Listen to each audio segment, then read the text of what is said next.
minutes until the briefing. 2 minutes until the briefing.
Good afternoon, everyone. Good afternoon.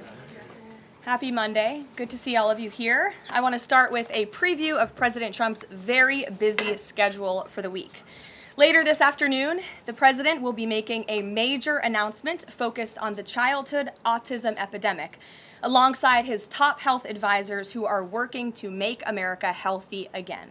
This will be a powerful display of how the entire Trump administration is committed to addressing root causes of chronic conditions and diseases, embracing full transparency in government, and championing gold standard science. Tonight, the president will depart to New York City ahead of the 80th session of the United Nations General Assembly. He will be joined in New York City by the First Lady. Tomorrow morning, President Trump will deliver a major speech touting the renewal of American strength around the world, his historic accomplishments in just 8 months, including the ending of 7 global wars and conflicts. The president will also touch upon how globalist institutions have significantly decayed the world order, and he will articulate his straightforward and constructive vision for the world. The president will also be hosting bilateral meetings with the UN Secretary General and the leaders of Ukraine, Argentina, and the European Union. The president will also later in the day hold a multilateral meeting with Qatar, the Kingdom of Saudi Arabia, Indonesia, Turkey, Pakistan, Egypt, the UAE, and Jordan. After these important meetings, the president will attend a reception tomorrow night with more than 100 world leaders before returning to Washington, D.C. On Thursday here at the White House, President Trump will welcome President Erdogan of Turkey for a bilateral meeting. And on Friday, the president will travel to Long Island for the Ryder Cup golf match between the United States and Europe. This event is one of the greatest sporting events in the world, and it would not be taking place this year without President Trump's help. President Trump signed an executive order last week preventing a strike that would have crippled the New York City area ahead of the tournament, and at the request of the 5 labor unions who all represent workers on the Long Island Railroad. One of the greatest golfers in the world, Bryson DeChambeau, praised the president's critical intervention, saying, quote, When the possibility of a strike threatened to disrupt transportation and attendance, President Trump stepped up and took the action needed to protect this world-class competition. Thanks to President Trump's decisive leadership, the Ryder Cup experience will be everything fans and the golf community deserve. Again, that's a quote from the great golfer Bryson DeChambeau. Now let's all hope the American Ryder Cup team can take home the trophy. In other news, positive economic data continues to pour in. Brand new polling shows that Americans' faith in the economy and the direction of the nation is back on track and shooting even higher. Home ownership is more affordable, with mortgage rates dropping to a 3-year low. For new home buyers, this represents a $250 decline in your monthly mortgage payment, or nearly $3,000 a year. And President Trump has made it very clear he wants to continue to see mortgage rates decline to a record low, just like they did in his first term. Thanks to President Trump's unleashing energy dominance, gas prices are dropping and Americans are spending the smallest share of their disposable income on gasoline since 2005. Additionally, the annual cost to own and operate a new vehicle is down by nearly 6% over the last year. Americans are earning more and they are spending more than ever before. After inflation outpaced for 26 straight months under Joe Biden, real wages have increased nearly every month since President Trump took office, with wages for blue-collar workers rising at the fastest rate in 6 decades.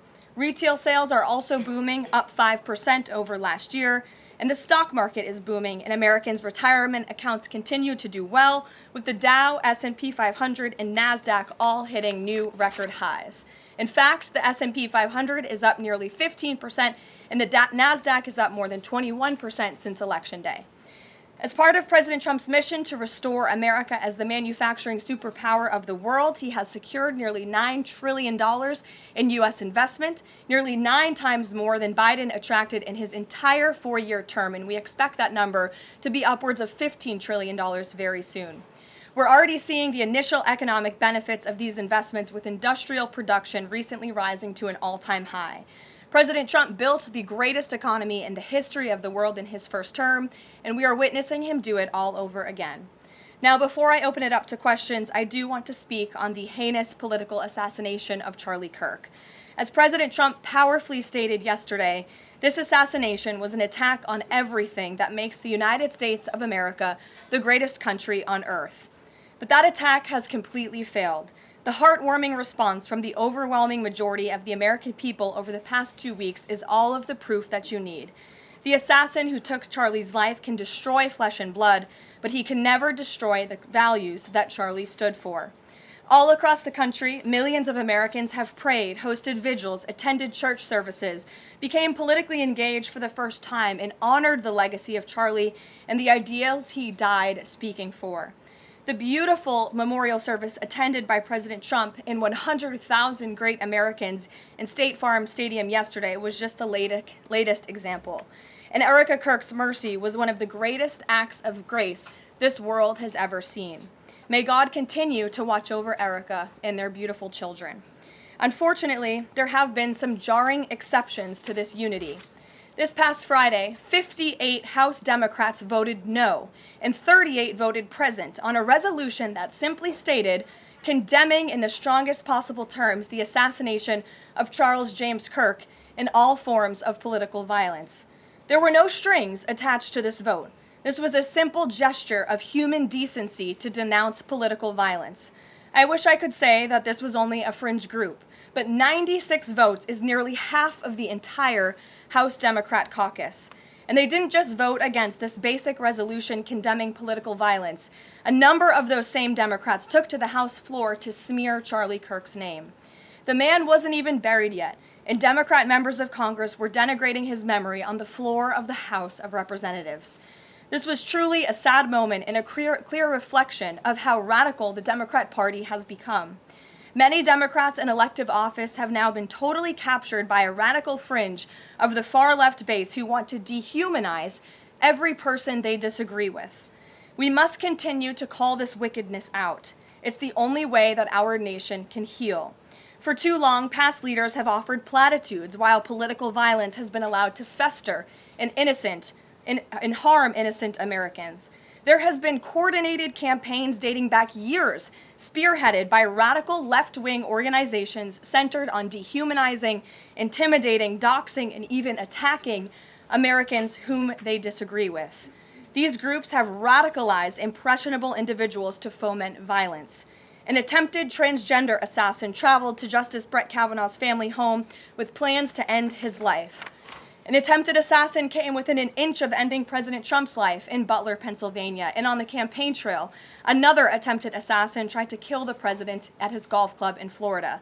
A left-wing assassin shot United Healthcare CEO Brian Thompson right in the back in the heart of New York City. ICE agents are facing a more than 1,000% increase in assaults for simply doing their jobs. Violent radical left-wing mobs engaged in illegal behavior, targeted Jewish Americans, and shut down America's college campuses under the previous administration. Left-wing mobs burned down Tesla dealerships out of, quote, protest of Elon Musk and his policies. In May, a left-wing activist shouting "Free Palestine" murdered 2 innocent Israeli embassy staffers outside of the D.C. Jewish Museum here in Washington. These are just a few examples, prominent examples of the growing left-wing political violence in our country. Enough is enough, and as President Trump has promised, he will directly address the dark sources funding and supporting this domestic terrorism to finally restore order in our country. The American people can expect further, very strong action on this very soon. Everyone, Republican, Democrat, everyone in between, we all deserve to live in a country where we do not have to fear for our lives simply for stating what we believe in. With that, I will take your question. In today's new media seat, we have Monica Page, who is the White House correspondent for Turning Point USA's news organization, on the front lines. Monica, thank you for being here. We're so sorry for the loss of Charlie. I know you work for him, you were very close to him, and we appreciate your being in the new media seat and also your commitment to covering the White House. You are here every day, just like the rest of everyone in this room, so why don't you kick us off today? Thank you so much, Caroline. I don't think you realize how much it means to me to be here in this seat, especially on behalf of Turning Point USA and Frontlines. We greatly appreciate it. We also greatly appreciate the outpouring of support and just the really kind words that we heard yesterday at the memorial service. That means more to us than I don't think anybody ever knows. And even the global support that we're seeing for Charlie has been overwhelming, and it doesn't go unnoticed. So thank you so much. I have 3 questions, if I may, on the horrific murder of Charlie Kirk. Government and local officials said that Antifa inscriptions were engraved in these bullet casings that killed Charlie Kirk. It appears to be a trend, especially after what we saw in the Annunciation Church shooting, Catholic Church shooting. Additionally, Stephen Miller recently commented on the rise in this kind of violence, saying there is a domestic terrorist movement growing in this country. The president is designating Antifa as a domestic terrorist organization. I'm wondering, what is the approach to holding these people accountable, just to ensure that violence like this just is eradicated moving forward? Sure. Well, Antifa is going to be designated a domestic terrorist organization. The president intends to sign that executive order very soon as it's drafted, as soon as today, later this afternoon. And this is something the president campaigned on, because we have seen a rise in violence perpetuated by Antifa radical people across this country who subscribe to this group. And unfortunately, it's gone widely uncovered by many in the legacy media. It also went completely ignored by the previous administration. Not anymore. Not only, as you mentioned, were the bullet casings subscribed with Antifa mottos, if you will, in the heinous assassination of Charlie, but there have also been more examples than I could read off for you here in this briefing room today of violence from Antifa. I will just read a few. In July 2025, several members of an Antifa cell ambushed and opened fire on officers at an ICE facility in Alvarado, Texas, shooting 1 officer in the neck. Also in July 2025, 3 Antifa members were charged with assaulting a police officer during a violent riot outside an ICE facility in Portland, which for weeks prior had been under siege from the local Antifa terror cell. In February 2024, a transgender Antifa terrorist detonated an explosive device outside of the office of the Republican Attorney General of Alabama. In July 2023, Antifa members linked to abortionist group Jane's Revenge firebombed pro-life facilities and vandalized churches. In January 2022, a suspected Antifa member was arrested for bringing a pipe bomb to a pro-Trump event. In January 2021, an Antifa supporter threatened to shoot police officers and Trump supporters outside of the Florida State Capitol building. Again, I could continue to list many more examples for those in the room who don't believe this is a serious threat to American safety and our national security, but this administration knows that it is. That's why the president will be signing this order. And we will also be, most importantly, looking at who is funding Antifa and who is funding these other violent left-wing groups that we've seen perpetuate so much crime and mayhem across our country. Thank you. And Charlie Kirk died exercising his First Amendment right, willingly debating, conversing with everybody and anybody. That was what he did.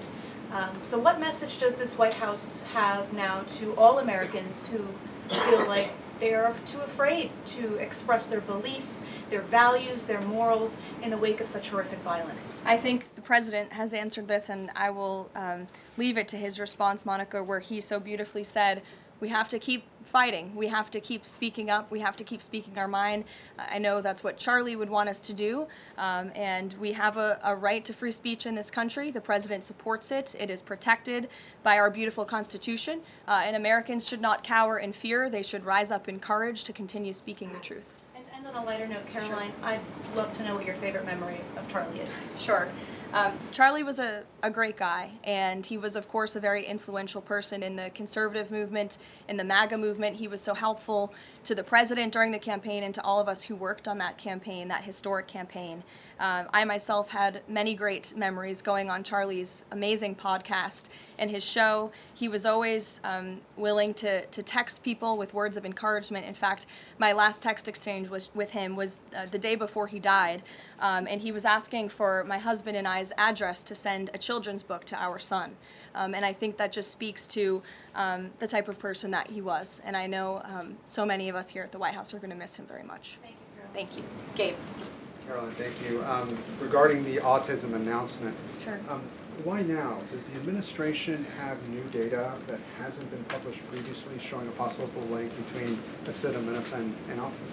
I know there's been many reports about what this announcement at 4 o'clock will be, Gabe. The president is very excited about this, so I don't want to scoop the president of the United States and our Secretary of Health and Human Services, but what I can assure you is that Robert F. Kennedy and the incredible health team that this president has put together are really viewing things in a much different lens. And they are paying attention to studies and the gold standard of science and research that many in this city for far too long have turned a blind eye to. So I think Americans are going to be enlightened and proud of what they hear later this afternoon, but I won't get ahead of the president on exactly what that announcement entails. On a different topic, going back to the president's social media post from over the weekend, regarding the DOJ and his seeming frustration that they hadn't taken action quickly enough. I want to point to something that the president said during his inaugural address. Never again will the immense power of the state be weaponized to persecute political opponents. We will not allow that to happen. Is the president going back on his promise? No. In fact, the president is fulfilling his promise to restore a Department of Justice that demands accountability. And it is not weaponizing the Department of Justice to demand accountability for those who weaponized the Department of Justice. And nobody knows what that looks like more than President Trump. We are not going to tolerate gaslighting from anyone in the media or from anyone on the other side who is trying to say that it's the president who is weaponizing the DOJ. It was Joe Biden and his attorney general who weaponized the DOJ. Joe Biden used this sacred American institution to go after his political opponent in the middle of an election year. And you look at people like Adam Schiff and like James Comey and like Letitia James, who the president is rightfully frustrated. He wants accountability for these corrupt fraudsters who abused their power, who abused their oath of office to target the former president and then candidate for the highest office in the land. And I think the president is reaffirmed in those frustrations and his hope for accountability by the millions and millions of people who reelected him to this office with a mandate to demand accountability. And the president has not been shy about this, Gabe. In fact, when he traveled to the Department of Justice earlier this year, all of you were there to cover it. He said, quote, I demand a full and complete accountability for wrongs and abuses that have occurred. The American people gave a mandate to investigate and root the corruption out of our system, and that's what the president wants to see done. Carolyn. Ed. On the autism issue again, there are reams of scientific research that suggests there's no clear link between autism and acetaminophen usage. You're suggesting today they may have new information on this. A lot of it, and this entire debate, has the potential to confuse women, especially pregnant women, about what to do. What do you say to those that say what you're doing today potentially just introduces more confusion into the debate? I think women for many years, in fact for decades, Ed, have been confused by the rapid increase in autism in this country, in the childhood epidemic, that is chronic epidemic, disease epidemic that is plaguing America's youth. Women are confused about that and they want answers to that. And that's exactly what this administration is focused on finding. And before you jump to conclusions based on reports that the White House has not even confirmed, I would encourage everyone in this room to go into the 4 o'clock announcement with some critical thinking skills and with some open ears to actually listen to what the president and his team of outsiders have to say about this. And there will be a number of things that will be announced and discussed. And I think, I know as a mother myself, I speak, I believe, for many mothers across the country who really want answers to what is happening to our nation's children. So again, I won't get ahead of the president, but I think everyone in this room needs to tone down the judgment before you even hear what people are going to say. Sure. Thanks, Caroline. So too on the Holman investigation, I mean, can you just speak to, did the president ask the Justice Department to close the case, and does Holman have to return the $50,000? Well, Mr. Holman never took the $50,000 that you're referring to, so you should get your facts straight, number one.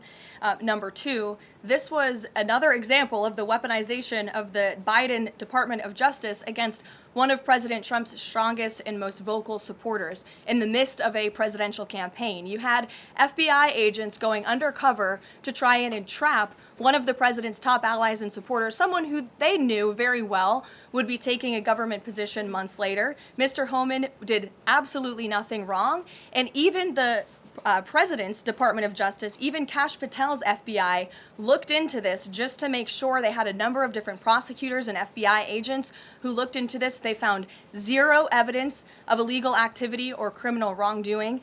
In the White House and the President stand by Tom Holman 100% because he did absolutely nothing wrong, and he is a brave public servant who has done a phenomenal job in helping the President shut down the border. Mary. Thanks, Caroline. I have 2 questions on far-left violence. Sure. The first one, the president said yesterday that the bullet hit Charlie, but it was aimed at every one of us. Do you and your colleagues have a heightened sense of fear following this shooting and this far-left violence we're seeing across the country? I certainly think there's a heightened sense of awareness by conservatives across the country, by all of us here at the White House. Again, as I said to Monica, many of us were personal friends with Charlie and had involvement with Turning Point before we came and served our government in this way. So certainly it's a very shocking incident, and I think, you know, it's very unfortunate that those of us who work in this movement have to think about violence just for speaking our minds and for supporting President Trump. And as a follow-up on that, I asked the president last night on Air Force One about this pattern of transgender violence we're seeing. You know, Charlie's killer lived with his boyfriend who identifies as transgender, and then we had the Annunciation shooting, the Covenant shooting, all of these incidents. The president said that we're looking into transgender violence. Does that mean the FBI is looking into it? And can you give any more clarity on how the administration is viewing this uptick in specifically transgender violence? It's definitely something worth looking into, and I think anyone who denies that at this point is being willfully ignorant. And the administration is taking it seriously, all causes of violence, and why these people would be driven to such evil and such hatred. And there's probably many answers to that question, but the administration is really focused on all of them. For individual investigations and cases, of course, the FBI and the Department of Justice are leading those. But as for this overall violence and domestic terrorism that we're seeing, the White House and the President's policy team will be leading the charge, and that really begins with designating Antifa as a domestic terrorist organization. And I can assure you there will be additional actions to come. Sure, in the pink. Thanks, Caroline. Liz Landers with PBS NewsHour. I just wanted to follow up quickly on something that the president had said yesterday. So we heard from Kirk. She said she forgives the man who shot and killed her husband. And then right after that, we heard from the president who said, I hate my opponent and I don't want the best for them. How does that square with bringing down the temperature of political violence in this country? And then, if I could, I had a follow-up on Venezuela, too. Look, the president is authentically himself. I think that's why millions of Americans across the country love him and support him, including Kirk, who you saw so beautifully was on stage with the president in an unthinkable moment, in the midst of an unthinkable tragedy, and was leaning on the president for support during that time. And he was there to give it to her, as well as the vice president and many other top-ranking cabinet officials. Kayla. Thanks, Caroline. On TikTok, the deal. How much is the deal? And if you can't give an exact number to how much the deal is, when can we expect to learn how much the deal is being valued at? And then separately, who are the members involved in the deal? Like, can you share any more details there? So I don't have a specific number for you, nor am I going to confirm the specific individuals and entities in the deal, Kayla, but I do have several details I'm happy to run through for all of you, and the president will be signing the deal, the official deal, later this week at some point. Under the terms of this deal, TikTok will be owned by a majority of American investors and controlled by a board of directors with extensive national security and cybersecurity credentials. In partnership with the U.S. government, Oracle will serve as TikTok's trusted security provider, and they will independently monitor the safety and data security of all U.S. user data on TikTok's platform. Americans' data will be stored securely in the United States without access from China. All U.S. user data will be stored on servers operated by Oracle in the United States, protected from surveillance or interference by foreign adversaries. And the algorithm, I know this is a question many of you have had, will be secured, retrained, and operated in the United States outside of ByteDance's control. And TikTok will remain globally interoperable, meaning TikTok users in the U.S. will be able to see videos posted by users in other countries and vice versa. While I don't have a number on the specific deal, we do expect that thanks to the president's leadership and the securement of this historic deal, businesses using TikTok will generate as much as $178 billion in economic activity within the U.S. over the next 4 years. So this is great news, not just for the millions of American youth who use TikTok. Their data will be safe and secure with this new deal. They'll continue to use this very fun app. But it's also great news for all of the small business owners who have really been able to make a living off of the use of TikTok as well. And if I could just get one more as it relates to China. On crop prices with farmers, as there's still no official trade deal with China, farmers are getting a little bit antsy navigating prices being weak and not strong. How is the administration thinking about farmers right now? Is there anything we can expect to see from the administration on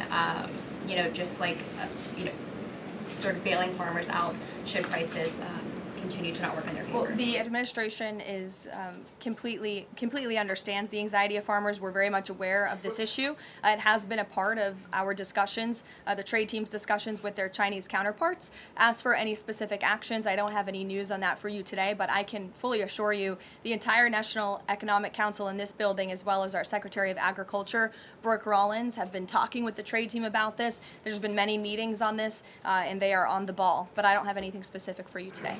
Sure, Selena. Thanks, Caroline. But the case against Letitia James was extensively investigated for 5 months, and President Trump's handpicked Attorney General Eric Siebert could not find any evidence that he committed a crime. So is the president saying here it doesn't matter if there's a crime, he just wants his political enemies to be charged? Well, let me just walk you through Letitia James. Letitia James completely abused her oath of office. Letitia James was actively and openly engaged in lawfare. You talk about weaponizing the Department of Justice. What was Letitia James's campaign slogan? It was prosecute Donald Trump. She was saying she was going to prosecute Donald Trump before she even knew if Donald Trump committed a crime, which of course we did not. Those are not the words of a serious prosecutor. Those are the words of a corrupt politician who is abusing their power. She actively campaigned on that. She also led the witch hunt, the financial fraud investigation against President Trump and the Trump Organization, and an appeals court tossed that case out, a $500 million civil fraud penalty in August, which was another win for the president, and exonerated him of this witch hunt and showed that this is an individual who is corrupt and abused her oath of office. And we also have evidence of her mortgage fraud. An April report from a white-collar fraud investigator found that there was documented evidence that James engaged in a consistent pattern of financial and property disclosures that raise serious legal questions. But why won't the president accept the conclusions of his Justice Department to not bring charges against Letitia James? In fact, you had Bondi and Blanche top DOJ leadership who were against ousting Eric Siebert, who again was picked by President Trump. I just answered that question for you, and the president has every right to express how he feels about these people who literally campaigned on trying to put him in jail, who literally tried to ruin his life and ruin his businesses, and he wants to see accountability for those who abuse their office and abuse their power. And Letitia James absolutely did that, whether you want to admit it or not. Is that not Jeff. retribution, though? Jeff, it's accountability. Thanks, Jeff. Caroline. 2 foreign policy questions. President Putin has offered President Trump a 1-year extension of the most recent treaty limiting nuclear weapons. Does the White House have a reaction to that? Does the president want to accept that offer? And then one separate issue, just generally, what is the president's response or reaction to the number of countries this week who are planning to or have recognized a Palestinian state? 2 great questions, Jeff. To your first question about Russia, the president is aware of this offer extended by President Putin, and I'll let him comment on it later. I think it sounds pretty good, but he wants to make some comments on that himself, and I will let him do that. As for all of these Western nations that are recognizing a Palestinian state, the president has been very clear. He disagrees with this decision. He spoke about that in the UK, standing right next to his friend, Prime Minister Starmer, and he feels this does not do anything to release the hostages, which is the primary goal right now in Gaza, does nothing to end this conflict and bring this war to a close. And frankly, he believes it's a reward to Hamas. So he believes these decisions are just more talk and not enough action from some of our friends and allies. And I think you'll hear him talk about that tomorrow at the UN. Kristen. Thanks, Brianna. Just going back to this Letitia James story. What does President Trump plan to do if the Attorney General, Pam Bondi, tells him that there is not enough evidence to bring his political opponents' cases or to charge those cases? That's a hypothetical question, Kristen. That hasn't happened at this point. But we did see one U.S. attorney not be able to find enough evidence, and now they no longer have a job. Is that something that you would consider? Look, the president stands with Pam Bondi 100%. He made that clear this weekend. He answered questions from all of you last night on Air Force One. He said the same, and that's how he feels at this moment in time. Just one more thing on the Attorney General. Go ahead, Pam Bondi. Caroline, would the president support designating Russia as a sponsor of terrorism if it doesn't return kidnapped Ukrainian children? And secondly, we just found out through questioning that Hunter Biden sat in on the discussions of his pardons. What's the White House response to that? Unfortunately, I think it's unsurprising, and it's also very telling that one of the only pardons Joe Biden signed on his way out the door was the pardon of his son. Everything else was signed with an auto pen, but that one was clearly his own signature. To your first question about Russia, I have no news to share with you on that. Sure, in the yellow. According to media reports, Maduro has sent a letter to President Trump, but President Trump avoided saying whether he has read it. Did he receive it? We have seen this letter. Frankly, I think there were a lot of lies that were repeated by Maduro in that letter, and the administration's position on Venezuela has not changed. We view the Maduro regime as illegitimate, and the president has clearly shown that he's willing to use any and all means necessary to stop the illegal trafficking of deadly drugs from the Venezuelan regime into the United States of America. Context of the letter? Gilbertson, go ahead. Oh, The admin, to you and then go ahead. Sure. Thank you, Caroline. Whitline with Borderhawk News. The admin has openly discussed taking legal action against officials in sanctuary jurisdictions. Just this last weekend, we saw Mayor of Evanston, Daniel Bliss, rioting and protesting outside of an ICE facility near Chicago. Are there plans to start arresting sanctuary mayors or governors going forwards? Unless they commit a crime, I don't see them being arrested. But if they are violating federal law, if they are violating state law, then of course they should be arrested by state and local law enforcement. If they're violating federal law, then they can expect the consequences of that behavior. Nick. Thank you, Caroline. Would the president like to see Congress pass a national holiday honoring Charlie Kirk annually? That's an interesting question. I'm sure he wouldn't oppose such a thing. But you can pose that to him yourself next time you get the chance. Sure thing. And to follow up too, I know the president is honoring Charlie with the Presidential Medal of Freedom. Is there anything else that we don't know of in the works to honor Charlie? Not at this time, but we do look forward to that Medal of Freedom ceremony very soon. Daniel. Thanks, Caroline. This past Friday, Adam Schiff, Tim Kaine, they introduced a resolution on Capitol Hill aimed at stopping the successful kinetic strikes against narco-terrorists in the Caribbean Sea. What does a move like this, what type of message does it send to families, specifically families who have suffered at the hands of deadly narco drugs like these? I definitely think it sends the wrong message. We wish that Democrats would get on board with a very simple idea of ending drug trafficking and securing our homeland. And I saw a report this morning that the Dominican Republic actually helped us seize a boat that was on its way from Venezuela to the United States of America with lots of deadly drugs on board. And so if you actually hear from Caribbean nations in the region, they are thankful and grateful for the administration's efforts, and they're working alongside us to end this plague of drug trafficking through their seas. Sure, Karen.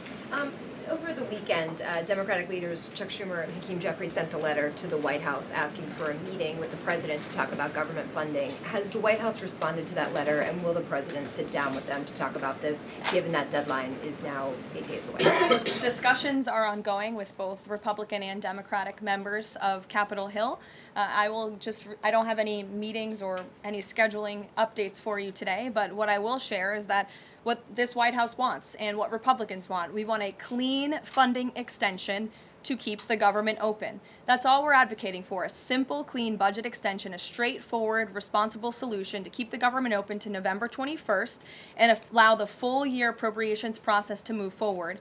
And I will add, this is the same budget that the Democrats approved 6 months ago, just adjusted for inflation.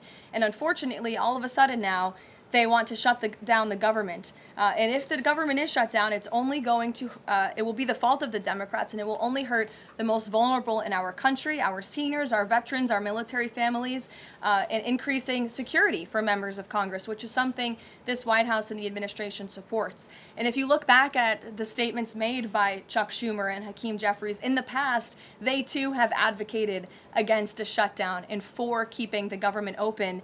Democrat Chuck Schumer himself said a shutdown would mean chaos and pain and needless heartache for the American people. He said once, avoiding a shutdown is very good news for the country, for our veterans, for parents and children, for farmers, and for small businesses. Hakeem Jeffries also said it's about the harm. Families will be hurt if there is a government shutdown. Farmers will be hurt. Holiday travel will be impacted. Democrats clearly know what the right thing to do is here. It's to join with Republicans to pass this clean funding extension. That's what the White House and the president wants. And with that, we will see you all at 4 o'clock for this big announcement later on. Thanks, guys. Yes.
1, 2, 1, 2. Hey, hey.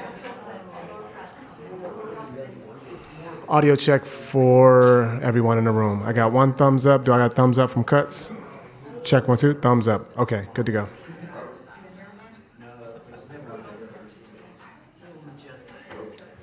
As a quick reminder, can everyone put their phones on silent, please, or turn your ringers off?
They got everything, Jim. That's tomorrow's kid. They got everything.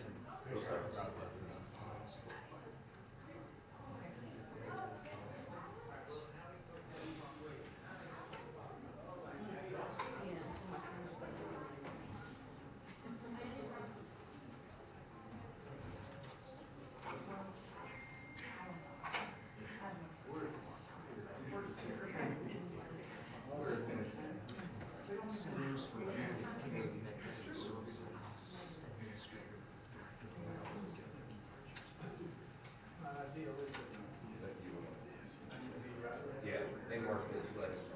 Thank you.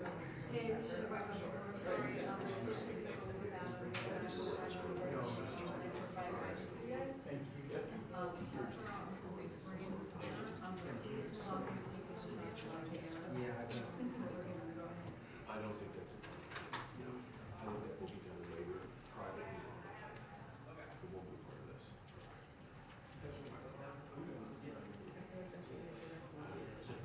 Me too. Thank you. Correct, correct. Yeah. And I Please hold called, off for well, a I second. spoke to social media. Yeah, that's, I don't think I'm not gonna squeeze that into this one. I don't want to separate all those. Okay.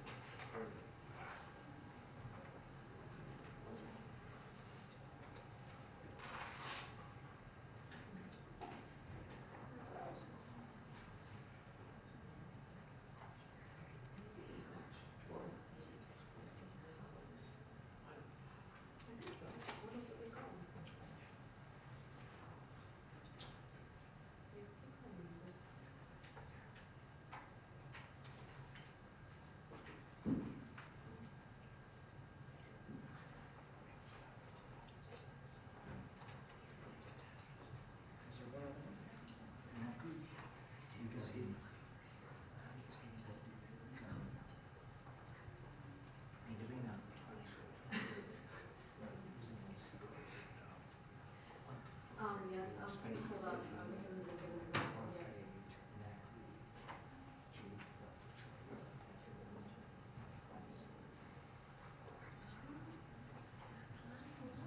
My connectivity is bad, so it doesn't know, so I can't take them yet.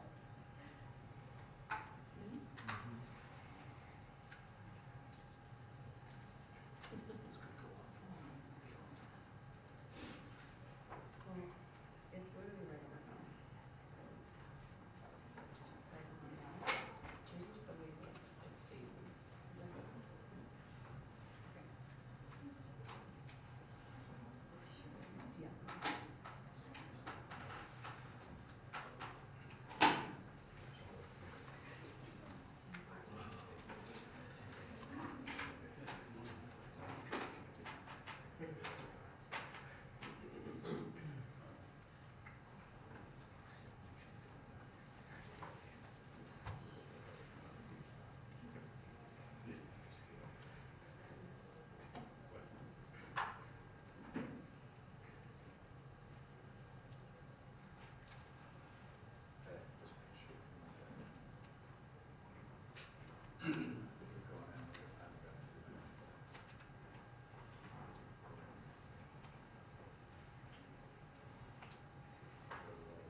Oh, thank you so much. Okay, that's so nice.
2-minute warning.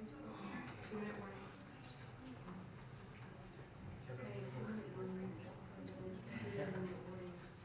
Good choice. Yes, 2-minute warning.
Hello, everyone.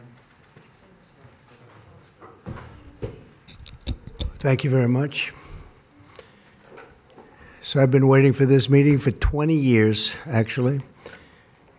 And it's not that everything's 100% understood or known, but I think we've made a lot of strides. Wish it was done a long time ago. Today, we're delighted to be joined by America's top medical and public health professionals as we announce historic steps to confront the crisis of autism. Horrible, horrible crisis. I want to thank the man who brought this issue to the forefront of American politics along with me. And we actually met in my office, is it like 20 years ago, Bobby? It's probably 20 years ago in New York. I was a developer, as you probably heard, and I always had very strong feelings about autism and how it happened and where it came from. And he and I don't know, the word got out, and I wouldn't say that people were very understanding of where we were, but it's turning out that we understood a lot more than a lot of people who studied it, we think. And I say we think because I don't think they were really letting the public know what they knew. Thanks as well to the director of the National Institute of Health, Dr. Jay Bhattacharya, FDA Commissioner Dr. Marty McCary. These are great people. Administrator of the Centers for Medicine and Medicaid Services, Dr. Mehmet Oz, and Acting Assistant Secretary of HHS, Dr. Dorothy Fink. So thank you all. Thank you, Dorothy, very much.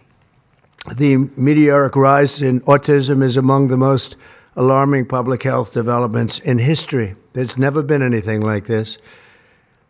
Just a few decades ago, 1 in 10,000 children had autism. So that's not a long time. And I've always heard, you know, they say a few, but I think it's a lot less time than that.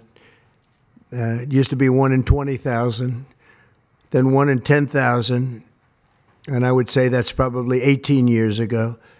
And now it's 1 in 31, but in some areas it's much worse than that, if you can believe it, 1 in 31. And I gave numbers yesterday. For boys, it's 1 in 12. I was told that's in California where they have for some reason, a more severe problem. But whether it's 1 in 12 or 1 in 31, can you imagine? That's down from 1 in 20,000, then 1 in 10,000. And now we're at the level of 1 in 12 in some cases for boys. 1 in 31 overall. So since 2000, autism rates have surged by much more than 400%. Instead of attacking those who ask questions, everyone should be grateful for those who are trying to get the answers to this complex situation. And the first day all of these great doctors behind me were there, I told them this is what we have to find out. Because when you go from 20,000 to 10,000, and then you go to 12, you know there's something artificial. They're taking something. And by the way, I think I can say that there are certain groups of people that don't take vaccines and don't take any pills that have no autism. That have no autism. Does that tell you something? That's currently, is that a correct statement, by the way? There are some studies that suggest that, yeah, with the Amish, for example. The Amish, yeah, virtually. I heard none. See, Bobby wants to be very careful with what he says, and he should, but I'm not so careful with what I say. But you have certain groups. The Amish, as an example, they have essentially no autism. First, effective immediately, the FDA will be notifying physicians that the use of well, let's see how we say that. Acetaminophen. Is that okay? Which is basically commonly known as Tylenol, during pregnancy can be associated with a very increased risk of autism. So taking Tylenol is not good. All right, I'll say it. It's not good. For this reason, they are strongly recommending that women limit Tylenol use during pregnancy unless medically necessary. That's For instance, in cases of extremely high fever, that you feel you can't tough it out, you can't do it. I guess there's that. It's a small number of cases, I think. But if you can't tough it out, if you can't do it, that's what you're going to have to do. You'll take a Tylenol, but it'll be very sparingly. It can be something that's very dangerous to the woman's health. In other words, a fever that's very, very dangerous, and ideally a doctor's decision, because I think you shouldn't take it. And you shouldn't take it during the entire pregnancy. They may tell you that toward the end of the pregnancy, you shouldn't take it during the entire. And you shouldn't give the child a Tylenol every time he's born and he goes and has a shot. You shouldn't give a Tylenol to that child. All pregnant women should talk to their doctors for more information about limiting the use of this medication while pregnant. So ideally, you don't take it at all, but if you can't tough it out, or if there's a problem, you're going to end up doing it. The other thing that I can tell you that I'll say that they will maybe say at a little bit later date, but I think when you go for the shot, you do it over a 5-time period. Take it over 5 times or 4 times, but you take it in smaller doses and you spread it out over a period of years. And they pump so much stuff into those beautiful little babies. It's a disgrace.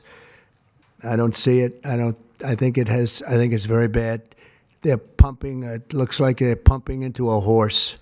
You have a little child, little fragile child, and you get a vat of 80 different vaccines, I guess, 80 different blends, and they pump it in.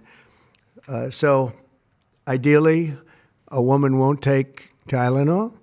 And on the vaccines, it would be good instead of one visit where they pump the baby, load it up with stuff, you'll do it over a period of 4 times or 5 times. I've been so into this issue for so many years just because I couldn't understand how a thing like this could happen. And it's artificially induced. It's not like something that when you go from all of those, healthy babies to a point where I don't even know structurally if a country can afford it.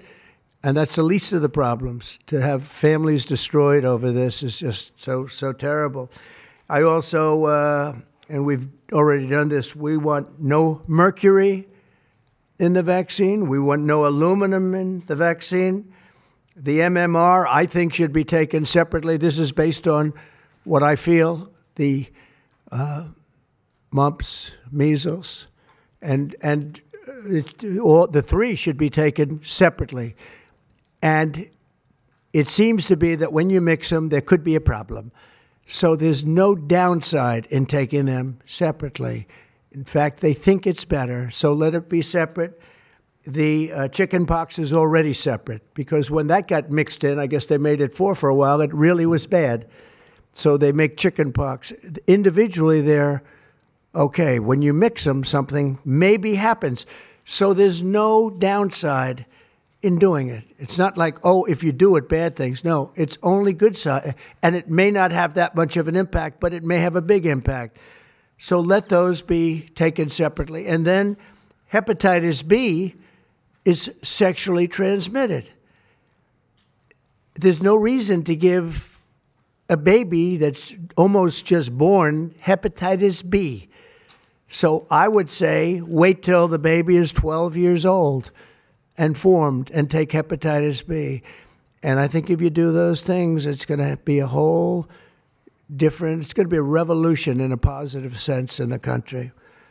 The FDA will be updating the label of an existing drug to reflect potential benefits in reducing some autism symptoms. This gives hope to the many parents with autistic children that it may be possible to improve their lives. That's one of the things that I'm very, very happy about. I mean, this was mostly going to be on how not to have the child affected, but we've learned some pretty good things about certain elements of genius that can be given to a baby, and the baby can get better. And in some cases, maybe substantially better. Not going to be easy, but be a lot easier if it didn't happen in the first place, as these great parents fully understand, right? They fully understand. I feel so terribly for. I have so many friends with autistic children. It's a tough situation. Finally, to help reach the ultimate goal of ending the autism fever, the NIH will be announcing 13 major grant awards from the Autism Data Science Initiatives. And to be honest with you, to me, that's the least important. It's not even a money thing at this point. There's so much money, but they have to do, and they have to move quickly. When the alternative is that nothing bad can happen, let's do it now. I was just saying to Bobby and the group, let's do it now. Nothing bad can happen. It can only good happen. But with Tylenol, don't take it. Don't take it. And if you can't live, if your fever is so bad, you have to take one because there's no alternative to that. Sadly, first question, what can you take instead? It's actually, there's not an alternative to that. And as you know, other of the medicines are absolutely proven bad. I mean, they've been proven bad with the aspirins and the Advils and others, right? And they've been proven bad. So I'd like to ask Bobby to get up to the podium and say a few words, and then Dr. Bhattacharya and Dr. McCary, Dr. Oz, Dr. Fink, followed by two incredible mothers that have experienced firsthand what this country is going through, what parts of the world are going through. And I will say there are parts of the world that don't take Tylenol. I mean, there's a rumor, and I don't know if it's so or not, that Cuba, they don't have Tylenol because they don't have the money for Tylenol, and they have virtually no autism, okay? Tell me about that one. And there are other parts of the world where they don't have Tylenol, where they don't have autism. That tells you a lot. And I want to say it right now. And, you know, the way I look at it, don't take it. Don't take it. There's no downside in not taking it. So I'd like to ask Bobby to come up and say a few words. I hope I didn't ruin his day, but that's the way I feel. I've been very strong on the subject for a long time. You know, life is common sense, too. And there's a lot of common sense in this, and I wish things like this were brought up, and this group has worked so hard on it, but I'd like to be a little bit more, a little speedier in the process of a recommendation, because there's no harm in going quicker. There's absolutely no harm. At worst, there's no harm. Thank you very much. Bobby, please. Thank you, Mr. President. To meet the President's challenge, I ordered HHS to launch an unprecedented all-agency effort to identify all causes of autism, including toxic and pharmaceutical exposures. At President Trump's urging, NIH, FDA, CDC, and CMS are turning over every stone to identify the etiology of the autism epidemic and how patients and parents can prevent and reverse this alarming trend. We have broken down the traditional silos that have long separated these agencies, and we have fast-tracked research and guidance. Historically, NIH has focused almost solely on politically safe and entirely fruitless research about the genetic drivers of autism. And that would be like studying the genetic drivers of lung cancer without looking at cigarettes. And that's what NIH has been doing for 20 years. As a result, we don't have an answer to this critical question, despite the cataclysmic impact of the epidemic on our nation's children. We are now replacing the institutional culture of politicized science and corruption with evidence-based medicine. NIH research teams are currently testing multiple hypotheses with no area off limits. We promise transparency as we uncover the potential causes and treatments, and we will notify the public regularly of our progress. Today, we are announcing two important findings from our autism work that are vital for parents to know as they make these decisions. First, HHS will act on acetaminophen. The FDA is responding to clinical and laboratory studies that suggest a potential association between acetaminophen use during pregnancy and adverse neurodevelopmental outcomes, including later diagnosis for ADHD and autism. Scientists have proposed biological mechanisms linking prenatal acetaminophen exposure to altered brain development. We have also evaluated the contrary studies that show no association. Today, the FDA will issue a physician's notice about the risk of acetaminophen during pregnancy and begin the process to initiate a safety label change. HHS will launch a nationwide public service campaign to inform families and protect public health. FDA also recognized that acetaminophen is often the only tool for fevers and pain in pregnancy, as other alternatives have well-documented adverse effects. HHS wants, therefore, to encourage clinicians to exercise their best judgment in the use of acetaminophen for fevers and pain in pregnancy by prescribing the lowest effective dose for the shortest necessary duration and only when treatment is required. Furthermore, thanks to the politicization of science, the safety of acetaminophen against the risk of neurodevelopmental disorders in young children has never been validated. Prudent medicine, therefore, suggests caution in acetaminophen use by young children, especially since strong evidence also has associated it with liver toxicity. Some studies have also found the use of acetaminophen in children can potentially prolong viral illnesses. FDA will drive new research to safeguard mothers, children, and families. In addition to a possible acetaminophen connection to autism for pregnant women, infants, and toddlers, our research has revealed that folate deficiency in a child's brain can lead to autism. We have also identified an exciting therapy that may benefit large numbers of children who suffer from autism. Peer-reviewed literature has documented that up to 60% of folate-deficient children with ASD can have improved verbal communications if given leucovorin.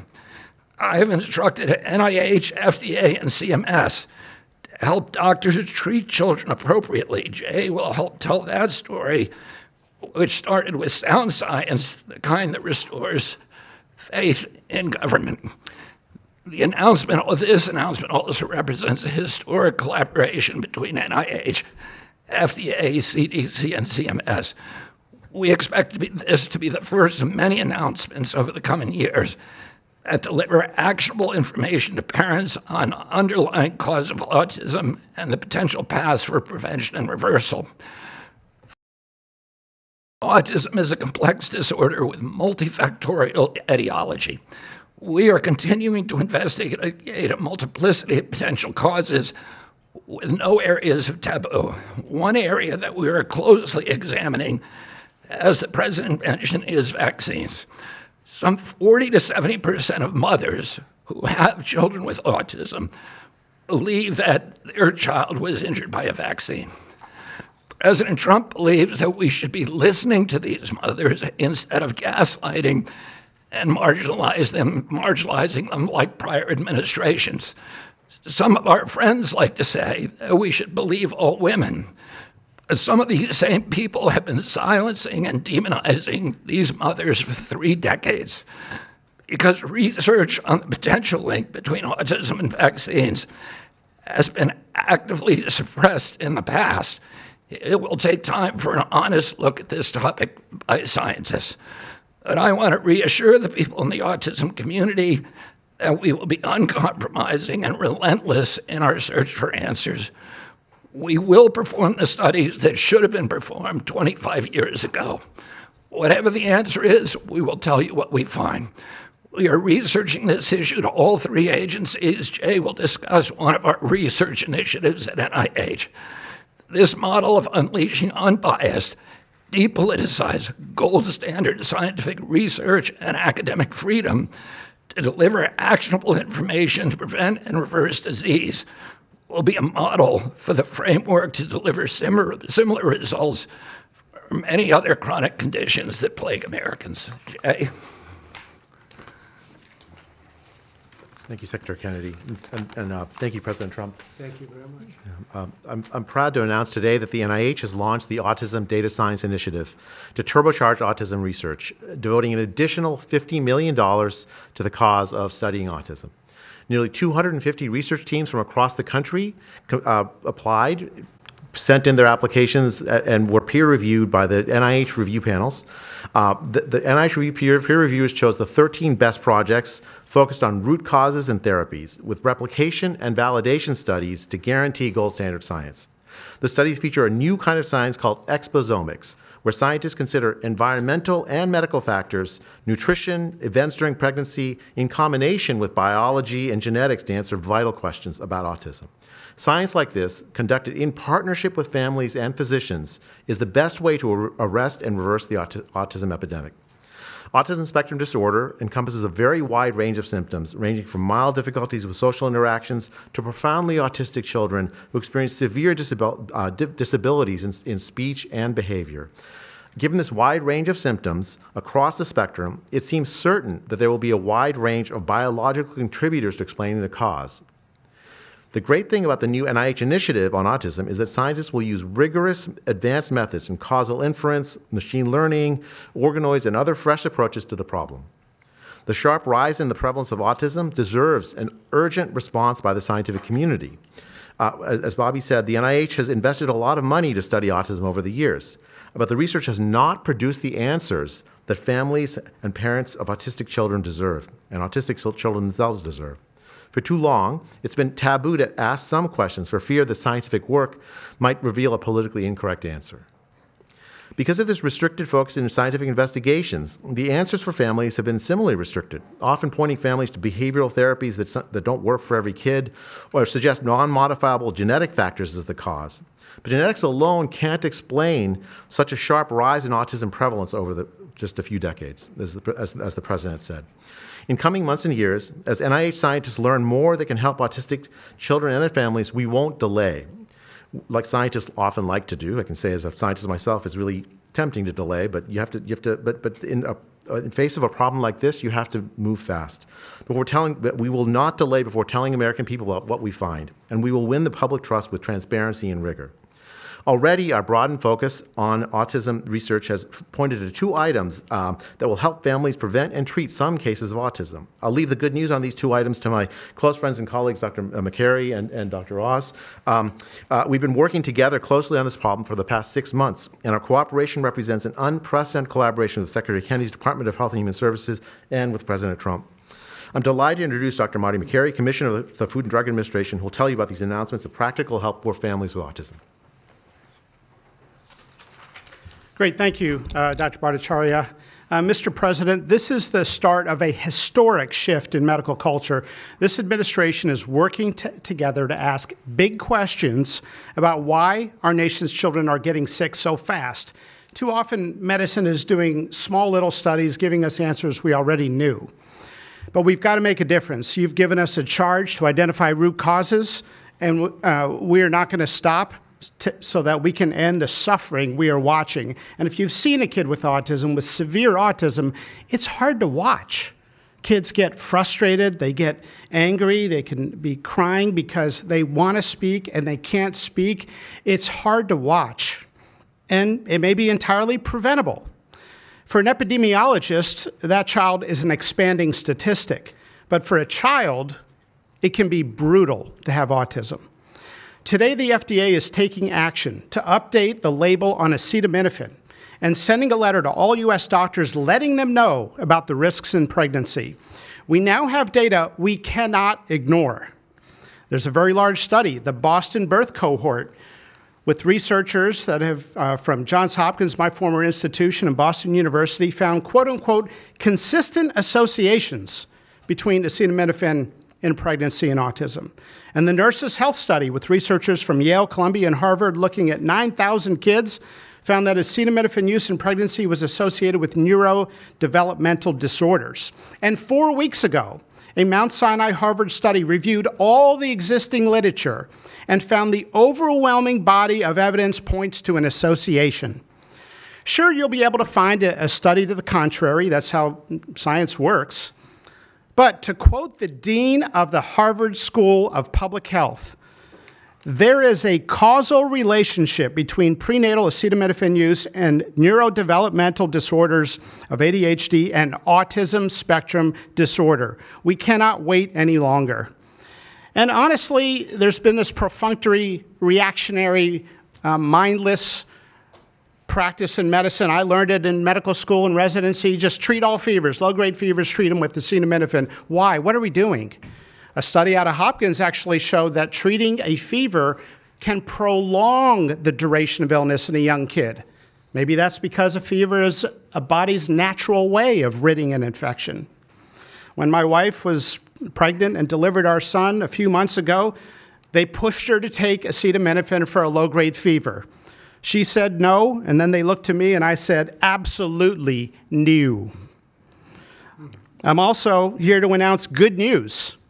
Today, the FDA is filing a Federal Register notice to change the label on an exciting treatment called prescription leucovorin so that it can be available to children with autism. You know, autism may also be due to an autoimmune reaction to a folate receptor on the brain, not allowing that important vitamin to get into the brain cells.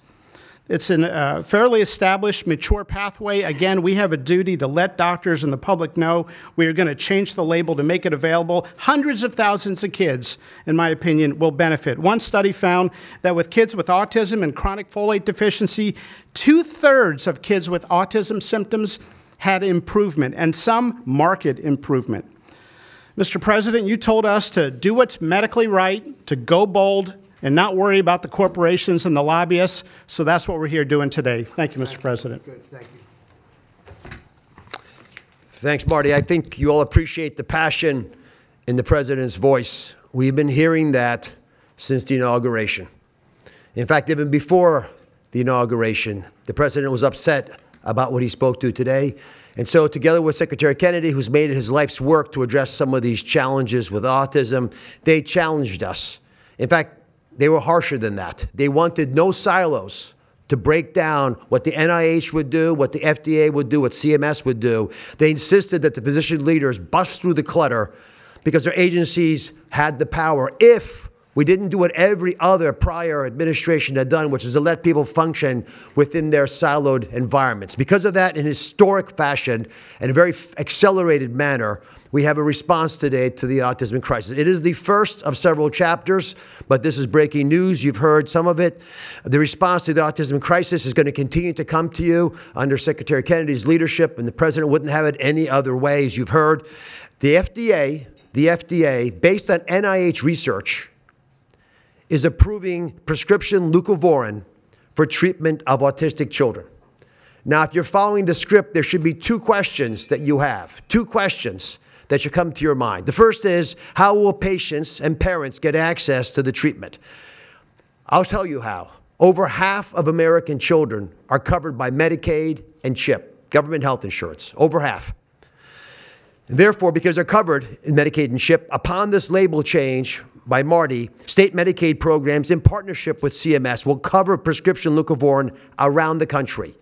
It's yours, but you have to go to a doctor to get a prescription because they know your child, they know you, and they know the medication. States will also have tools to monitor its use and ensure appropriate utilization. That's important for a bunch of reasons because we want the right kids getting the right prescription medications. We believe private insurance companies will rapidly follow our lead if they have not already done so. And again, to make sure that this is safe and effective treatment, you need a physician to prescribe the medication because it's on prescription. Second big question. How are we going to collect clinical data to answer the big questions that the President's asking and the Secretary insists that we offer? CMS is also issuing guidance to convene states and existing research networks to support NIH and FDA in their research efforts of prescription leucovorin, while also maintaining the privacy of all patients, all health information of our beneficiaries. Collecting real-world data, which is what many of you have been asking us to do in the community, is fast, it is life-saving, and we'll get answers based on what happens over the next few months with this approach. The aggressive approach, and it is aggressive, demanded by the President and by the Secretary, have already identified risk factors and opened the door for the first FDA-recognized treatment pathway for autism. It is the first of its kind, and it wouldn't have happened without the leadership of the President and the Secretary. The fivefold increased prevalence of autism over the past 25 years demands a rapid response. The average clinician, researcher, we spoke to many, thought it would take 5 years to get this data. Parents are unwilling to wait 5 years. The President is unwilling to wait 5 years for these results. So the President and the Secretary are acting today with this tri-agency move. The administration's bold actions investing in groundbreaking research follow the science, They restore trust, which has been lacking, and they will change the trajectory for millions of American families. Mr. President, God bless you for being brave. So let me introduce Dr. Fink, who's acting administrator, and after Dr. Fink, we've got some wonderful women, Jackie and Amanda. I know it's going to be tough, but if you can make some comments about this historic day, God bless you. Thank you, Mr. President, for this opportunity to speak with all of you today. As a pediatrician and mom, I am here today to talk about what this announcement means for the millions of moms and dads who are faced with the choice of whether to take acetaminophen during pregnancy. It's hard to hear information that challenges the status quo.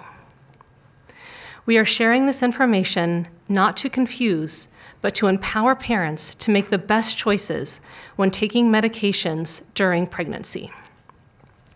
We are all concerned about the rising rates of neurodevelopmental disorders, including autism.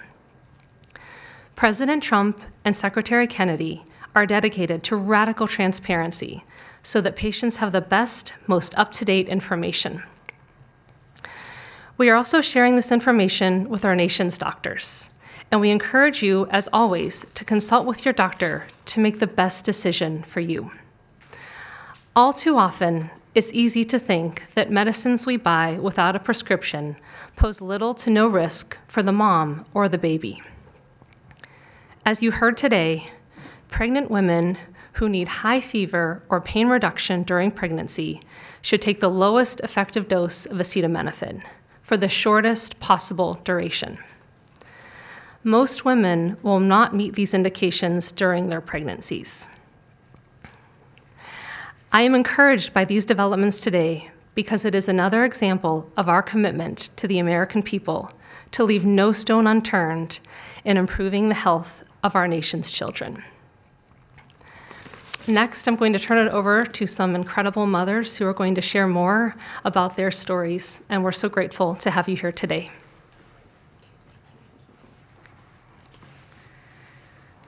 Thank you. Thank you, Mr. President and team, for all your work. This is an historic day, and I'm thankful to be here.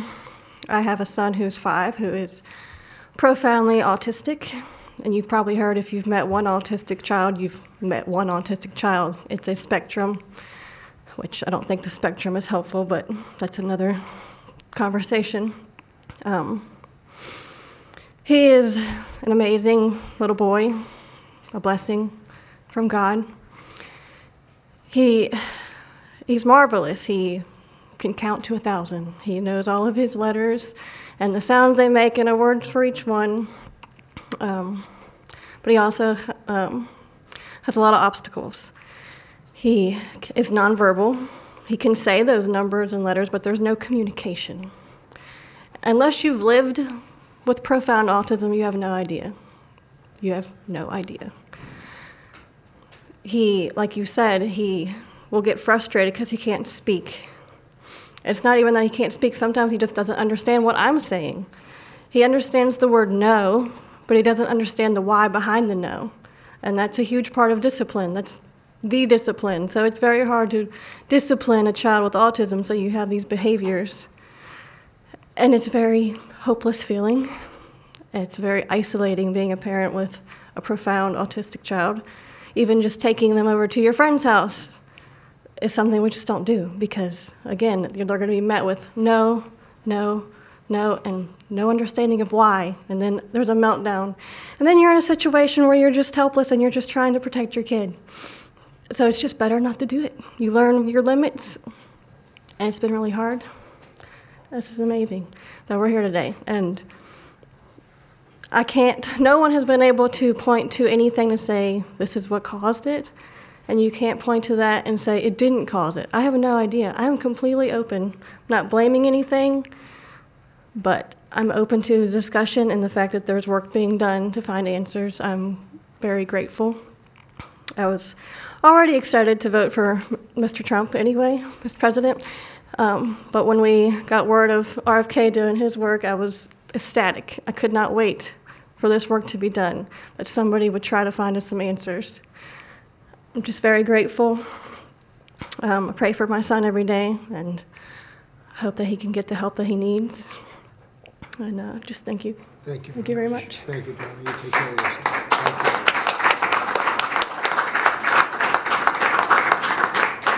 Hi, my name's Jackie. I'm also extremely grateful for the opportunity to be here and share my son's story.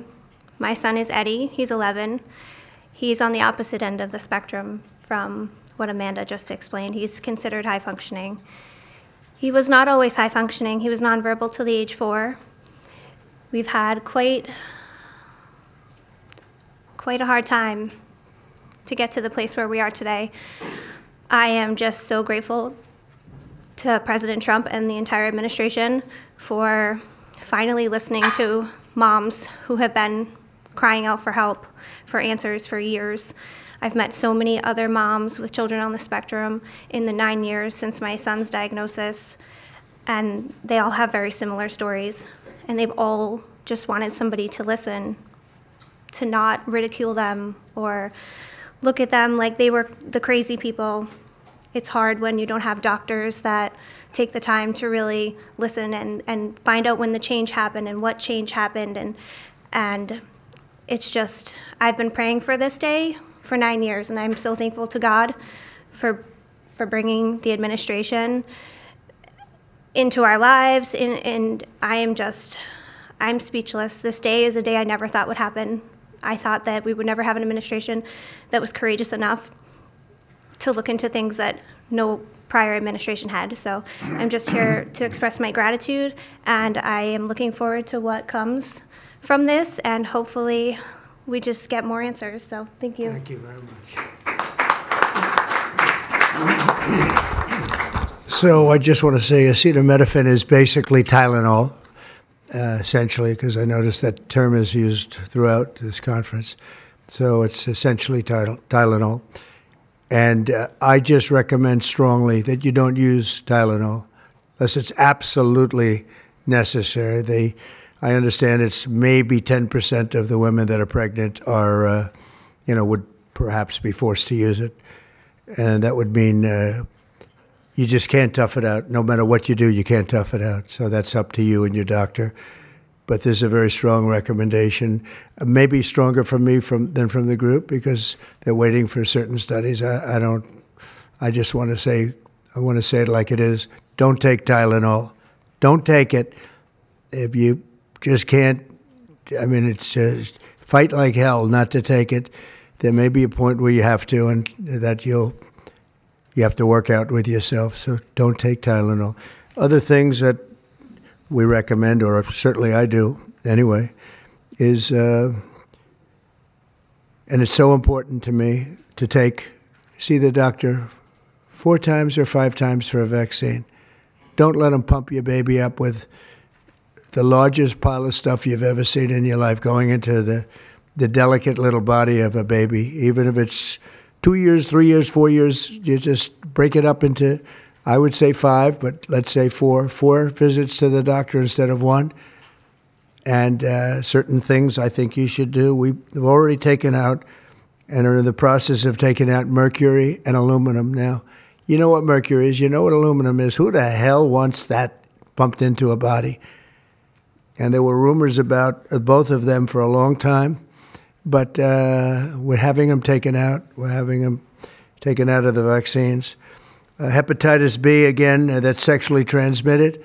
And we think you should wait. I think you should wait till 12. I'm making these statements from me. I'm not making them from these doctors, because when they talk about, different results, different studies, I talk about a lot of common sense. And they have that too. They have that too, a lot. But I recommend the hepatitis B. Take it at 12. Sexually transmitted. You don't have to give it to the baby when the baby's 2 years old. And there are a lot of theories on that, but not when they're 12. Doesn't seem to be a problem at all. The MMR and the chickenpox. Chickenpox has already been broken out. It's a singular shot. But the MMR is not. And I've heard for years that there's a problem with it. But they say that there's no problem if you do each shot separately, not put together. So an MMR, go out and do it separately. Don't take Tylenol.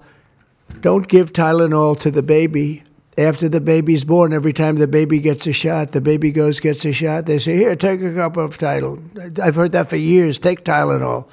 Don't take Tylenol. Don't have your baby take Tylenol. Now, Tylenol is fine for people that aren't pregnant, that aren't in the situation that we're talking about. One very specific situation. If you're pregnant, don't take Tylenol. When you have your baby, don't give your baby Tylenol at all, unless it's absolutely necessary. Don't do it. Break up your visits to the doctors. Break them up. Do it in 5 if you can. Now, it's inconvenient. It's inconvenient. Oh, you got to have to go back another year later. You're going to go back each year for 4 years, 5 years, 3 years. Just break it up. Break it up, because it's too much liquid. Too many different things are going into that baby at too big a number. The size of this thing, when you look at it, it's like 80 different vaccines and beyond vaccines, and 80. Then you give that to a little kid. I mean, I can tell you that I had a woman who worked for me, a beautiful, wonderful woman, worked in Trump Tower, and she had the most perfect child. Beautiful. Just perfect. And I remember this little blonde-haired boy running around the lobby of Trump Tower, so healthy and so vibrant. And I said, that's great. And one day I came in and she was crying her eyes out behind the counter. She worked at the front desk. She was crying her eyes out. I've never, as much as I've ever seen anyone distraught, she was. I said, are you okay? What happened? My boy, I've lost my boy. What does that mean, your boy? My boy, you know him, sir. You've seen him grow up. He was so beautiful.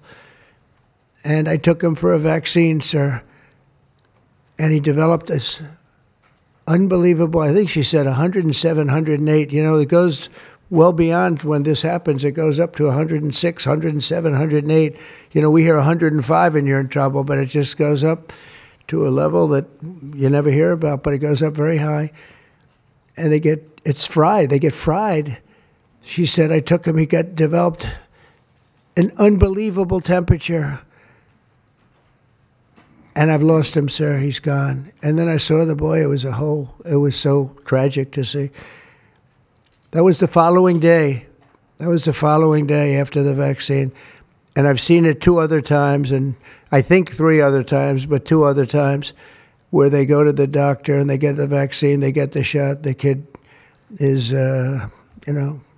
badly hurt. Let's be nice, badly hurt. And just do it. Break it up into 5, break it up into 4, break it up into 3 if you have to, but go to the doctor 4 times instead of once, or 5 times instead of once. And for some reason, they insist that you put it all into the body, and maybe that's the drug companies that make more money that way. Maybe it's the doctors because they don't want to be, doing this so much. Maybe it's the doctors. They get maybe more money. Who the hell knows what it is? Don't do it. Get them broken into 4 or 5 visits. Do it 4 or 5. That means you have 20%, 25% what you're putting into the baby's body. It can only help. It can only help. And the other things I told you about, just the word tough it out. It's easy for me to say tough it out, but sometimes in life with a lot of other things, you have to tough it out also. Don't take Tylenol. Don't give Tylenol to the baby. When the baby's born, they throw it at you. Here, give him a couple of Tylenol. They give him a shot. They give him a vaccine. And every time they give him a vaccine, they're throwing Tylenol. And some of these babies, they're long born, and all of a sudden they're gone. And it doesn't hurt not to do it. It doesn't hurt. There's no downside. There's no downside at all. And break up MMR. Break it up. It's practically a known fact that if you break it up, you're not going to have a problem. But for years, we've been hearing how bad MMR is as a combination. And I'm very happy that you broke out chickenpox, because that was really a problem. And there are other things. It's interesting because there are other things, we were talking about it, other different drugs, pills that you take that we know are so bad and they don't take them anymore. But for some reason, with this, they keep taking it. Don't take Tylenol. There's no downside. Don't take it. You'll be uncomfortable. It won't be as easy, maybe. But don't take it. If you're pregnant, don't take Tylenol. And don't give it to the baby after the baby is born. And you know, we have more than 3 years left. And I told Bobby and the doctors behind me, and they are so committed to this, I told them that this is the number one thing I want to do from you. And you know, we have something else called Favored Nations, where I'm going to be reducing drug prices by 1,000%, by 900, 600, 500, 1,200. We're going to be reducing drug prices at levels never seen. It's called Favored Nations. We're going to be paying what right now, we're like the garbage can for the rest of the world, and we have been for forever. We pay much higher for drugs than the rest of the world. We subsidize the rest of the world. We're not doing that anymore. And that's a big thing. That's a big thing. That's bigger than anything. I told the story the other night that I was so proud in my first term that for the final year, drug prices went down 0.25%. And I was so proud. I said, why? I'm the first one to do it. I think it was 28 years, they said, where drug prices went down from the beginning of the term to the end. And I was so proud. I called a news conference. I said, you know, drug prices have gone down. First time it's happened in 28 years. You know what it was? 0.25%. I was so proud. Now we're going to have them go down from $100 a pill to $9 a pill. From $1,300 for a shot of like an Ozempic or I call it the fat pill or the fat drug. Sometimes it works, I guess, for people. The ones I've seen, it hasn't worked so well. I got a lot of friends, they're fat. They said, yeah, I lost some weight. I said, you don't look it to me. But they paid $1,300, $1,200, and they go to London and they pay $88. And they call me, they go, what's this all about?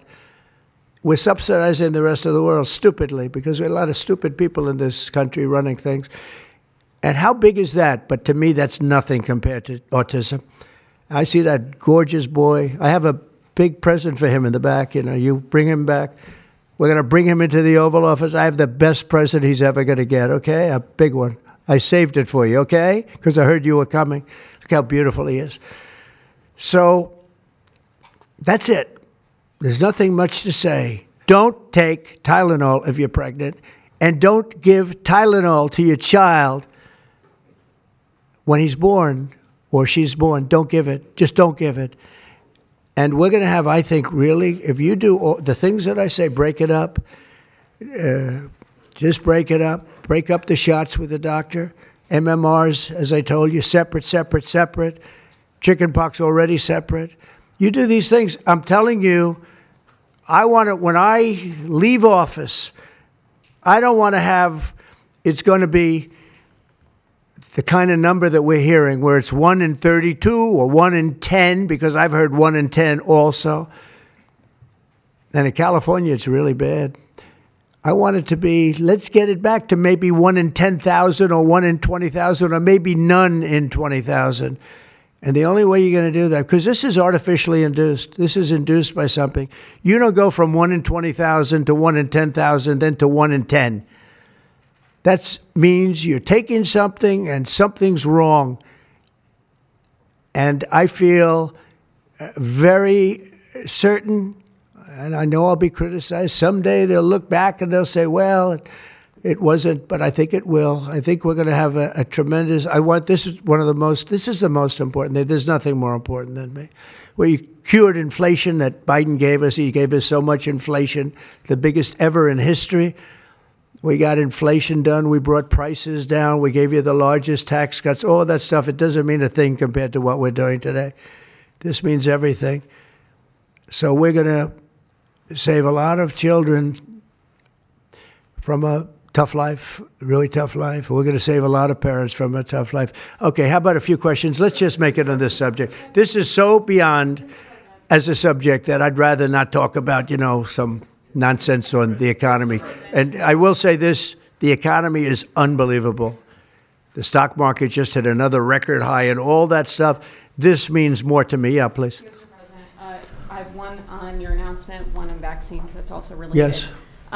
Why do you think we haven't heard more previously about the tie to autism in acetaminophen? Nobody knows. I don't know. Not only that, when you say it, you get attacked. I was saying something similar, not as strongly, because now facts are on our side. But I was saying it with Bobby 20 years ago, and I was attacked. I said, whoa, what was that all about? I had no idea. You get attacked. I don't know. The medical community, the drug companies, doctors. I don't know what it is. All I want to do, I don't care. I don't care about being attacked. It doesn't matter to me. I believe that the numbers at the end of our term or shortly thereafter could be really phenomenal. I want it to go up just like it came down to this horrible level. 1 in 10, 1 in 12. I was told 1 in 10. I was told 1 in 12. Today I heard 1 in 31 if you add the girls and the boys together. It's crazy. And it was 1 in 10,000 and 1 in 20,000. It's not even sustainable for a country. You want to know the truth. And there are other places that don't have it. And they have things in common.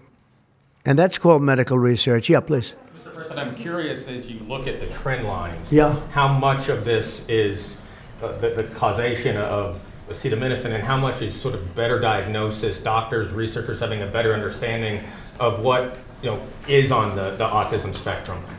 Do you want to do that? Sure, go ahead, Rob. That's one of the canards that has been promoted by the industry for many years, that it's changed diagnostic criteria, better recognition. But there's been study after study done of that completely debunks that. One of them by the Mind Institute at UC Davis, University of California. But also it's just common sense, because you're only seeing this in people who are under 50 years of age. If it were better recognition or diagnosis, you'd see it in 70-year-old men. I've never seen this happening in people my age. I've never seen a case of full-blown autism, and that means profound autism. I want to be very careful. Head banging, stimming, toe walking, nonverbal, non-toilet trained. I've never in my life seen a 70-year-old man who looks like that. You're only seeing it in the kids. It's an epidemic. Thank you, Mr. President. I was hoping that you could clear up confusion for moms and dads across America, many of whom voted for you.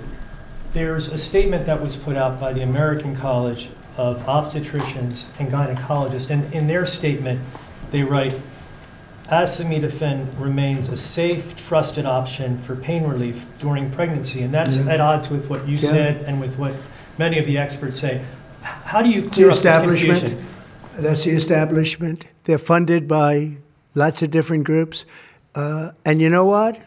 Maybe they're right. I don't think they are, because I don't think the facts bear it out at all. They're fighting for something that, in my opinion, they shouldn't be fighting for. But here's the thing.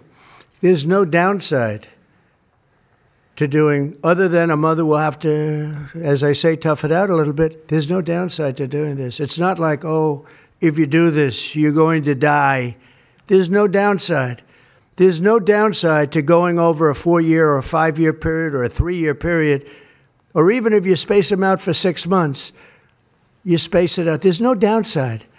And that's why I will say the gentlemen behind me, they have very strong views, and they feel that we're right, but they'll have more research done over the next 2 months. I said, well, 2 months is a long time. A lot of people could be saved, and there's no downside to doing it. Everything I said, there's no downside to doing it. It can only be good.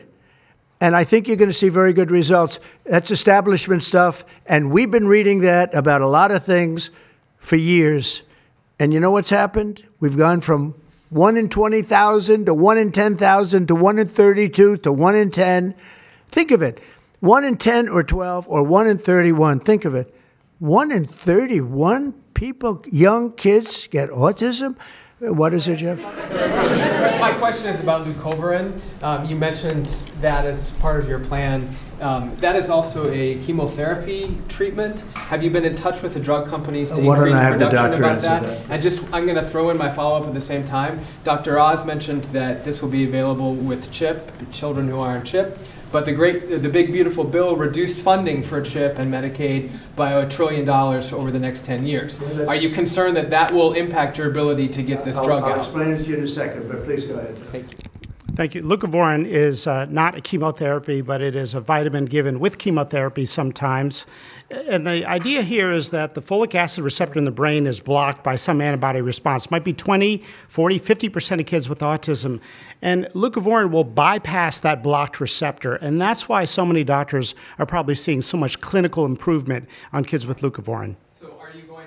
Production. Yeah, we've been in touch with the companies, and they are prepared to ramp up production, and we actually talked to them about a month ago. And on your second part of your nasty question, the number is that the great big beautiful bill, which is the greatest, I think one of the best things ever passed in the history, with the tax cuts and regulation cuts and all of the things it does, no tax on tips, no tax on Social Security, no tax on overtime, all of it does. It also gives $200 million, as just explained by Dr. Oz, and I'd like you to explain that to exactly what you're saying. The Big Beautiful Bill actually increases Medicaid spending projected over the next 10 years by $200 billion. There's also a $50 billion rural health transformation fund, which will allow a lot of these programs to get in the rural parts of the country that the president and Congress are handing to governors to start distributing. Those grants have already gone out. The money will be allocated by the end of this calendar year. And I want to point out that the ability of NIH to do research that feeds and hands the ball to the FDA, which then can change labeling to allow Medicaid programs in states to fund this program, will ensure that the things that President Trump and Secretary Kennedy desire are financially affordable for the families around America. You mentioned CHIP, sir. That's why I asked that question. You mentioned that CHIP would fund this for children. But most of the kids are on Medicaid, probably 43% on Medicaid, another 8-10% on CHIP. And all the programs in general are being evaluated. Most of what the One Big Beautiful Bill was seeking to do was to remove fraud, waste, and abuse. But the programs themselves should stay financially intact for the people for whom they were designed, and in this case, for children. And the only thing we cut, so that's $200 billion positive. The only thing we cut was for fraud, waste, and abuse, of which there was a lot in this country, and nobody minds that. Yeah, please. Mr. President, you said that there is no reason to give newborn babies hepatitis B vaccines. But hepatitis B can be contracted not just through sexually transmitted diseases, it can come from needles to open wounds. So when you say you feel, is that appropriate to be telling? I think it's absolutely appropriate. I think they should wait till they're 12 years old. Yes, please. Mr. President, thank you all for being here. You've been talking about reducing autism by spacing out vaccines. Would you like other combined vaccines babies receive to be spaced out like MMRV? What is this again? You've been talking. Speak up, please. Sir. You've been talking about reducing autism by spacing out vaccines. Right. Correct. Would you like the other combined vaccines babies receive to be spaced out like MMRV? I would say yes, but that just is, for me, it's a lot of common sense involved in this. It's a process, but we're looking, but it should at least be given separately. Now, it's possible that you can reduce them and I'd give them in small doses, but it's possible maybe in that particular case, the MMR wouldn't work in small doses, but you can certainly give them as separate shots. It's been proven to be very safe when you give them in separate shots instead of mixing. So I don't think there's any reason to do that. Do you agree with it?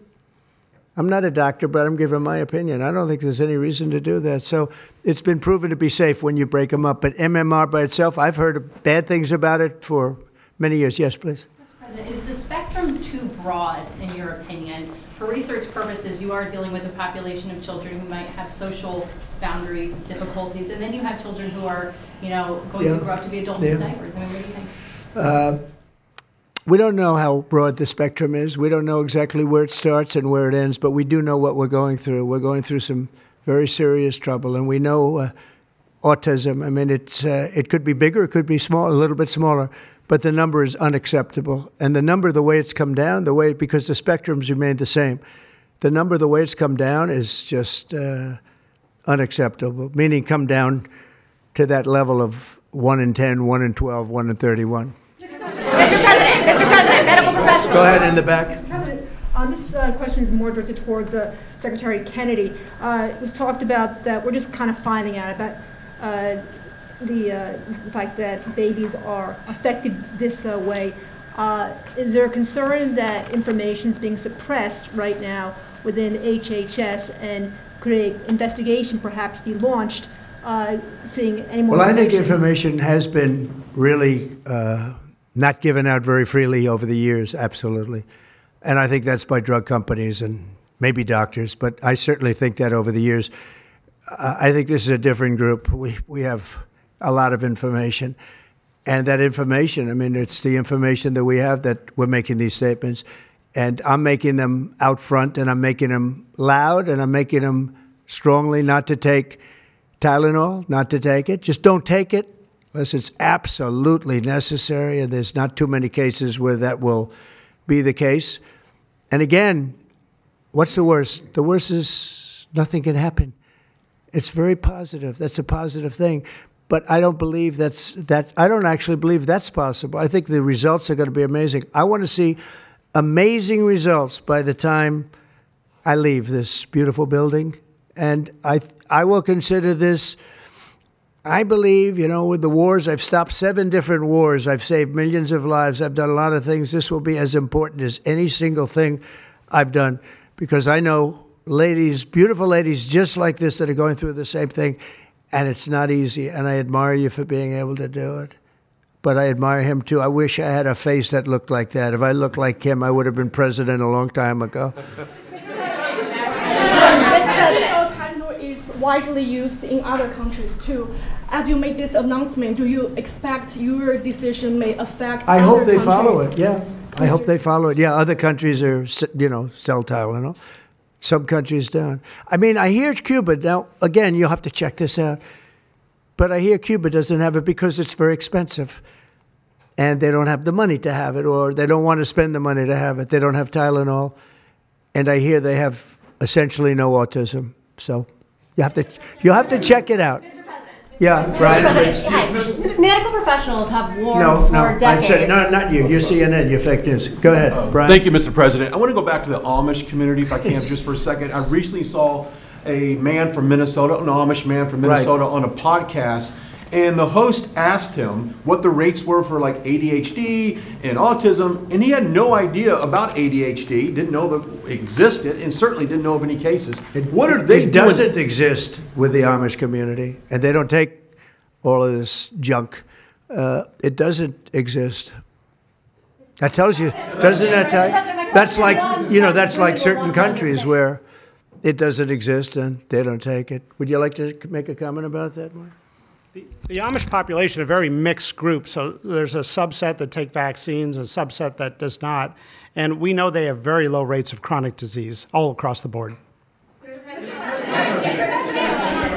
Please. Thank you, Mr. President. Should the establishment media show at least some openness to, trying to figure out what the causes of autism are? I wish they would, yeah. And why are they so closed-minded? Well, look, it's not only the media, in all fairness, it's some people. When you talk about vaccines, they go crazy. And, I'm a big supporter of vaccines. I got a certain vaccine approved in 9 months that would have taken from 5 to 12 years. I'm very proud of it. A lot of people think it was one of the greatest things I've done, and some people think, mostly Republicans, actually.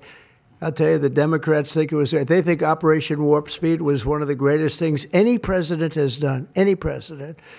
It's, we're very proud of what happened. We got hit with something that came from a place that shouldn't have happened, but it did happen. Those things take place, and you're very unpleasantly surprised. But no, I'm a big believer in vaccines. The polio vaccine, big believer in vaccines. I know Bobby and you guys have it out a little bit, but he's a believer in vaccines too.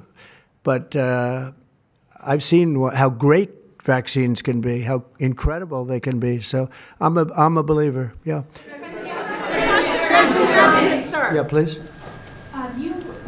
Your comments made about MMR and hepatitis B, I know you said those were your suggestions, but have you spoken with Secretary Kennedy about actually making those changes? I have, yeah, I have. I've spoken to all the doctors about it, and doctors that are not here right now. I've spoken to many doctors about everything we're talking about. And, you know, the Tylenol has started to be spoken of over the last period of time, but we've been doing the research. A lot of what they've been speaking about comes from right here by research done by these people. And I just say it again, don't take Tylenol. Don't take it. And don't give it to your child after your child is born. And do all those other things, little things, just spread out your visits, et cetera, on the vaccine. And I want to thank everybody. This is a very important day. Thank you very much.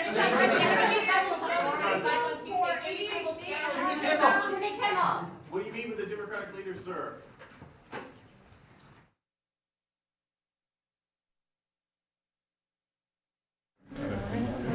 He's not going to answer my